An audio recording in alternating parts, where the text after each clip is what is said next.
The game at Hinkle Fieldhouse free. It was a very special moment. The doctors who have treated Beth Kuchar were on attendance. It was quite an afternoon. You know, it's always great just not to only play basketball, but to play it for a cause. When you're playing certain games, for instance, the pink games, it gives you more motivation because you realize how blessed you are, you know, to not maybe have cancer, and you want to help the others fight for it. So it was a great experience.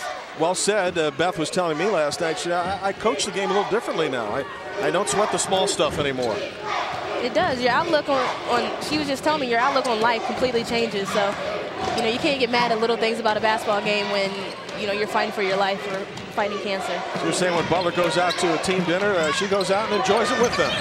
Three ball on the way, buried deep in the corner by Jessica Rope. I went to practice yesterday, and I don't think Jessica Rope missed a shot. So that's one player I would not leave open. I noticed you didn't make the 7 a.m. shoot around there. It was, Cleveland State, by the way, the only one of the two teams that actually was at shoot around today. Butler elected not to shoot. Yeah, 7 a.m. and the clocks move forward. I just don't know about that. It is early. That's very early. Coach Oriema didn't have that at UConn? You know, we would have shoot-arounds in the hotel. Good enough, huh? Yeah. 15:45 for the first half, and the difference in this game is a made three-pointer. Converted just moments ago by Cleveland State. And by herself into quarter number 50, Jessica Rope. Vikings by 3.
ESPNU's exclusive presentation of college basketball is presented by Dick's Sporting Goods. Every season starts at Dick's.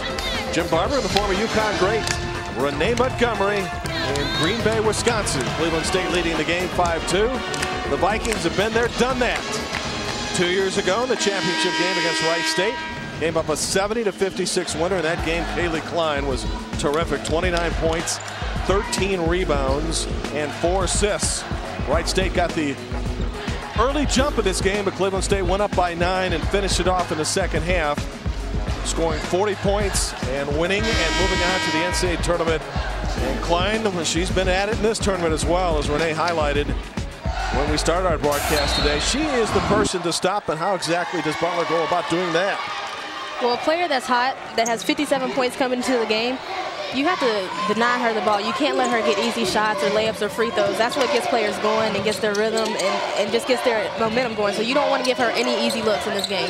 Number 30, Susan Lester, the sixth man, if you will, voted top 6 player of the year for the Horizon League. Yeah, she had 20 points last game, so she's another player that's feeling good coming into this game. Butler just 1 of 4 shooting in the first almost 5 minutes of the game. Cleveland State with the lead and in the visiting green uniforms and the ball. Off the bounce, jumper missed.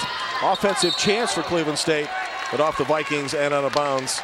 Garland with the missed shot, and Butler with another opportunity.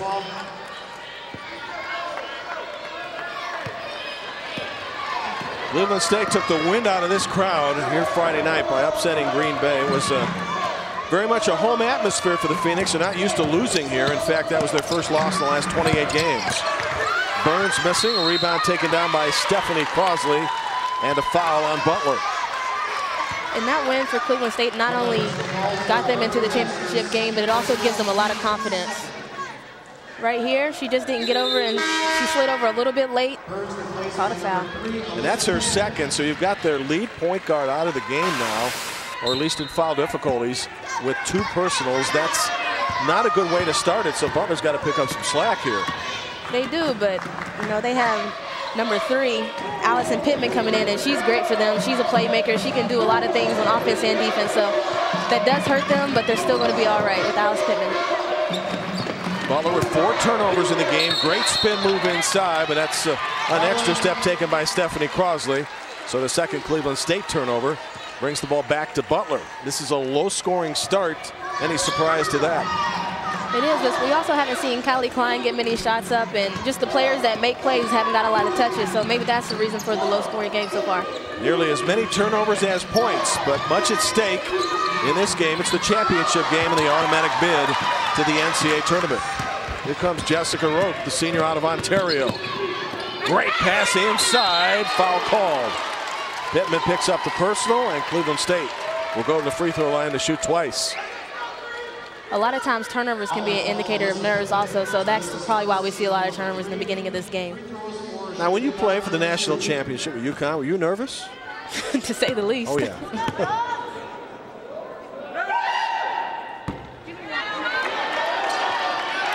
Sonita Garland, the preseason All-Horizon first team, who's very active with and without the basketball for her team. She's an all-purpose player. She can do a lot on offense, and she definitely does a lot on defense. She was the Defensive Player of the Year last year, so she can just do a little bit of everything.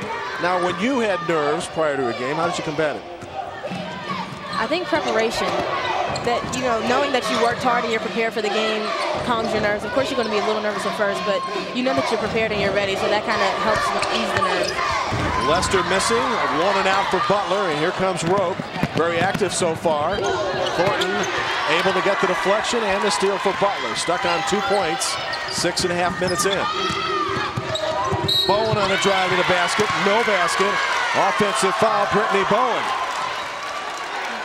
That's a great defense on a fast break to take a charge, quick feet. Championship week rolls on the U today. St. Francis of Pennsylvania taking on Long Island, the Northeast Conference Women's Championship, presented by Dick's Sporting Goods on ESPNU today at 3 Eastern. Dave Popkin and Abby Weiner will have the game. What a fabulous finish the other night for St. Francis, hitting the game-winning basket with 11 seconds to go.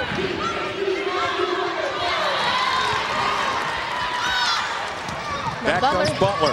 Butler stuck with the zone, even though Cleveland State got a wide-open 3 in the corner, but now they're getting some steals out of it. Thornton got the rebound between 2 Cleveland State players and also was able to draw a personal foul. Right here, this is just hard work. This is exactly what I was talking about, by making your presence felt even if you're not scoring.